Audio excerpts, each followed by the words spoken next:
Baik,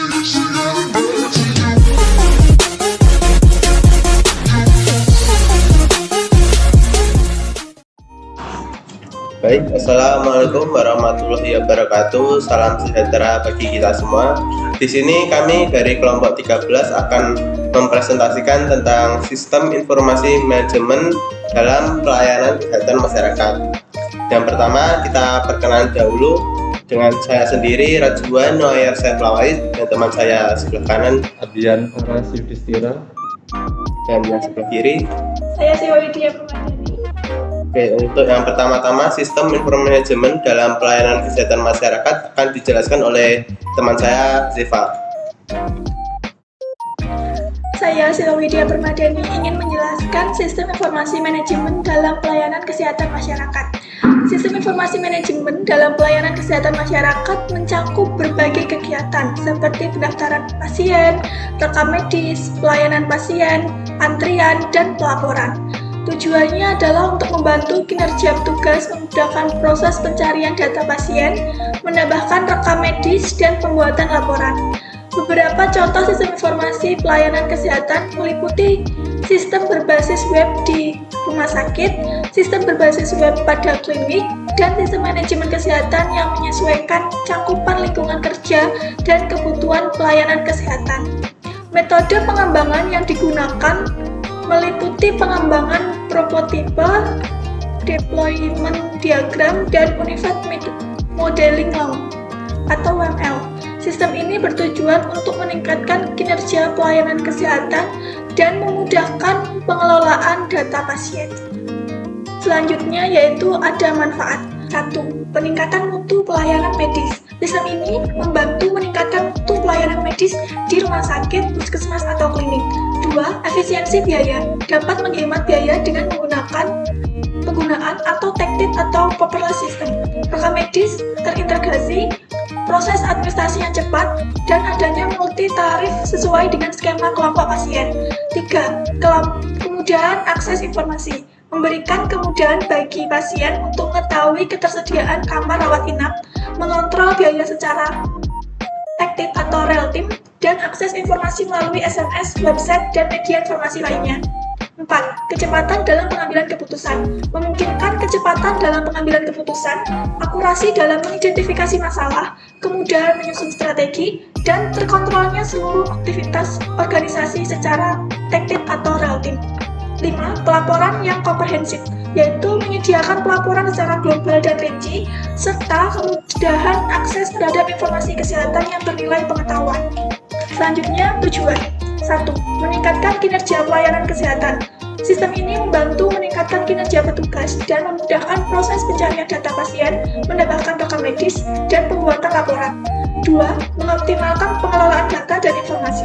Sistem ini memungkinkan pengelolaan data dan informasi kesehatan secara efisien dan akurat, serta meningkatkan kinerja pelayanan kesehatan.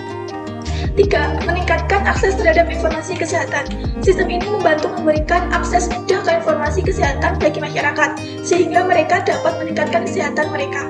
4. Mewujudkan pengembangan kesehatan yang berkesinambungan. Sistem ini mendukung penyelenggaraan pembangunan kesehatan yang berkesinambungan dengan memfasilitasi komunikasi dan koordinasi antara berbagai pihak yang terlibat dalam pelayanan kesehatan. 5. Memperdayakan peran serta masyarakat. Sistem ini membantu memperdayakan peran serta masyarakat termasuk organisasi profesi dalam penyelenggaraan sistem informasi kesehatan. Selanjutnya, fungsi. 1. Pendaftaran pasien. Sistem ini memudahkan proses pendaftaran pasien, mempersiapkan kartu pasien, dan mengatur waktu antrian. Rekam medis pasien. Sistem ini memungkinkan petugas kesehatan untuk mencatat dan mengelola rekam medis pasien, termasuk kesehatan pasien, gejala, dan pengobatan yang diberikan. Selanjutnya, pelayanan pasien. Sistem ini memungkinkan pasien untuk mengakses informasi kesehatan, mengatur janji, dan mengelola rekam medis mereka melalui aplikasi atau situs web. 4. Antrian. Sistem ini membantu mengatur antrian pasien untuk pelayanan kesehatan seperti rumah sakit, klinik, atau puskesmas, memudahkan proses pendaftaran dan pengelolaan ketersediaan kamar rawat. 5. Pelaporan. Sistem ini memungkinkan pengelolaan data pasien untuk menghasilkan laporan rekam medis, transaksi, dan statis yang dapat digunakan untuk pengambilan keputusan dan pengembangan kebijakan. Baik, saya akan menjelaskan tentang fitur-fitur. Saat pertama, integrasi data yang lengkap. RME mengintegrasikan berbagai jenis data medis dalam satu platform. Ini mencakup riwayat kesehatan pasien, hasil tes laboratorium, citra medis, resep obat, serta catatan medis dari berbagai layanan kesehatan. Dengan menggunakan data di rekam medis pasien ini dapat membantu melihat riwayat kesehatan pasien, lalu untuk mengecek atau tes di laboratorium, serta mampu meresepkan obat sesuai dengan riwayat penyakit yang diderita oleh pasien.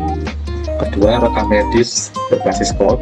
RME berbasis cloud memungkinkan akses data medis dari berbagai perangkat dengan aman, memudahkan kolaborasi tim medis.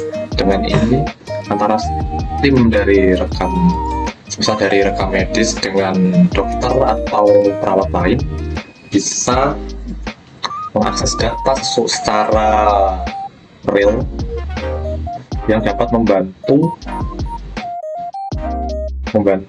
dalam pengobatan dan pelayanan kepada pasien. Namun ketiga, catatan dan update otomatis. Fitur ini memungkinkan catatan medis pasien untuk diperbarui secara otomatis setiap kali ada perubahan dalam kondisi kesehatan. Ini membantu tenaga medis tetap up-to-date dengan informasi terbaru tentang pasien.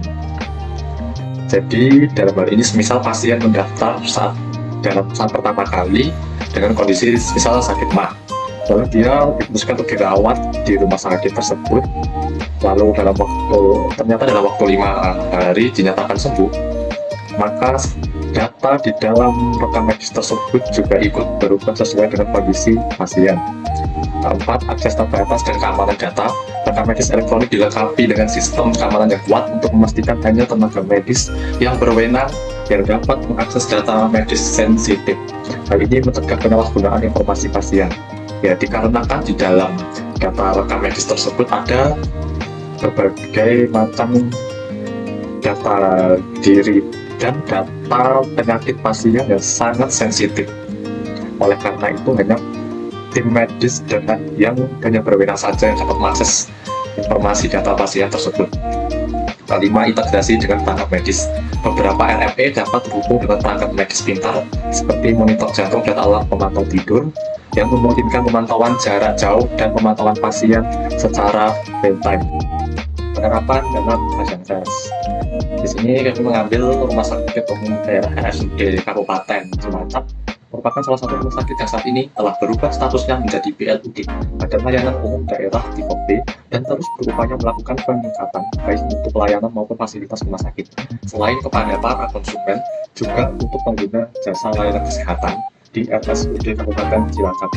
Sistem informasi juga diperlukan bagi pihak direktur serta para karyawannya untuk mengambil langkah-langkah operasional maupun keputusan strategis dalam menghadapi perkembangan. Sistem informasi mempunyai peranan penting dalam upaya untuk mencapai tujuan yang telah ditetapkan sehingga tidak akan menyimpang dari yang diharapkan. Pada dasarnya, pelaksanaan sistem informasi pelayanan kesehatan mencakup 3 hal yang menjadi subsistemnya. Untuk lebih jelasnya di bawah ini. Pertama, subsistem input data masukan seperti saat pendaftaran pasien. Yang kedua, ada subsistem proses. Di sini meliputi seperti rekam medis.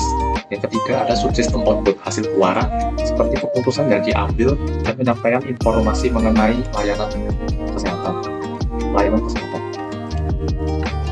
Satu, subsistem input data masukan. Di dalam rangkaian kegiatan sistem informasi pelayanan kesehatan yang dijalankan oleh RSUD Kabupaten Cilacap, subsistem ini merupakan proses awal dari sebuah perjalanan arus informasi. Subsistem input atau data masukan yaitu aktivitas pemasukan data seperti registrasi pasien. Dalam sistem input mencakup masukan data melalui pendaftaran, dalam hal ini data pasien baik lama maupun baru. Jadi data pasien yang lama, ya biasanya data pasien itu disimpan di rumah sakit atau LMP paling lama sekitar 5 atau 6 tahun sebelum akhirnya dimusnahkan atau direhapuskan. Baik, di sini saya Rajuan Noel Floyd akan menjelaskan tentang subsistem proses. Subsistem proses merupakan suatu tahap berikutnya di dalam perjalanan arus informasi, di mana di dalam sistem informasi pelayanan kesehatan ini mekanisme pengolahan data untuk kemudian disimpan di dalam bank data. Jadi bank data itu kayak apa ya, kumpulan data-data dari pasien yang dijadikan jadi satu server dalam komputer atau sistem yang berbasis elektronik. Nah, jadi kita akan menjelaskan lebih jauh tentang subsistem proses. Ada dua prosedur proses, tapi sebelum itu saya akan menjelaskan kan ini di dalam bidang elektronik ya. Nah, jadi sebelumnya itu karyawan di RSUD Kabupaten Cilacap itu kayak apa ya, ada penyesuaian terlebih dahulu kan, yang awalnya pakai tulisan tangan gitu menjadi kayak berbasis elektronik gitu. Jadi harus ada penyesuaian, ada kayak kendala-kendala. Tapi bisa diatasi RSUD dengan kayak lembur. Jadi karyawan-karyawan itu lembur untuk bisa menyesuaikan dalam bidang elektronik tersebut. Oke, jadi saya akan menjelaskan subsistem proses yang dua prosedur itu. Yang pertama, proses pengelolaan data. Dalam proses pengelolaan data di sini, proses pemasukan data pasien ke dalam sistem komputer dikerjakan oleh petugas yang berwenang dengan mekanisme penyimpanan data secara elektronik atau bank data yang seperti saya jelaskan tadi ya. Jadi data-data itu menjadi satu kumpulan yang ditaruh dalam satu server atau bidang elektronik dan secara manual oleh petugas dalam ruang rekam medis ya, seperti kayak yang pertama itu kayak konsultan gitu. Yang kedua, proses penyimpanan data. Dalam proses penyimpanan data administratif yang ada di unit rekam medis adalah berupa arsip atau dokumen berupa file penyimpanan di komputer. Ya, sudah saya jelaskan tadi ya. Jadi kayak dalam komputer satu itu ada banyak data pasien yang akan selalu disimpan dan dijaga oleh karyawan-karyawan di dalam RSUD Kabupaten Cilacap tersebut. Oke, yang ketiga, subsistem output atau hasil keluaran. Jadi subsistem output merupakan hasil atau keluaran dari proses dalam sistem informasi di dalam terdapat kegiatan untuk menyajikan, mendistribusikan informasi yang ada kepada pihak yang memerlukan. Dalam sistem informasi pelayanan kesehatan, data yang telah diolah menjadi informasi harus segera diberikan kepada pihak-pihak yang memerlukan. Jadi pihak-pihak yang memerlukan itu ada Departemen Kesehatan Pusat, Dinas Kesehatan Provinsi, Dinas Kesehatan Kabupaten atau kota pemilik rumah sakit, dan juga pasien-pasien tersebut. Jadi hasil keluaran ini bisa digital dan tertulis ya. Jadi nanti kalau tertulis itu lebih ke arah hasilnya nanti di print terus dibagikan ke pasien yang memerlukan tadi. Jadi kalau ada praktek lagi gitu bisa dihubungin lewat tadi, bisa dilihat lewat kertas tadi yang udah diberikan pada pasien tersebut. Ini referensi dari studi kasus dari kelompok 13 tentang sistem informasi manajemen dalam pelayanan kesehatan rumah sakit di Rumah Sakit Umum Daerah RSUD Kabupaten Cilacap. Oke, terima kasih. Mungkin itu dari saya. Saatnya adalah penutupan.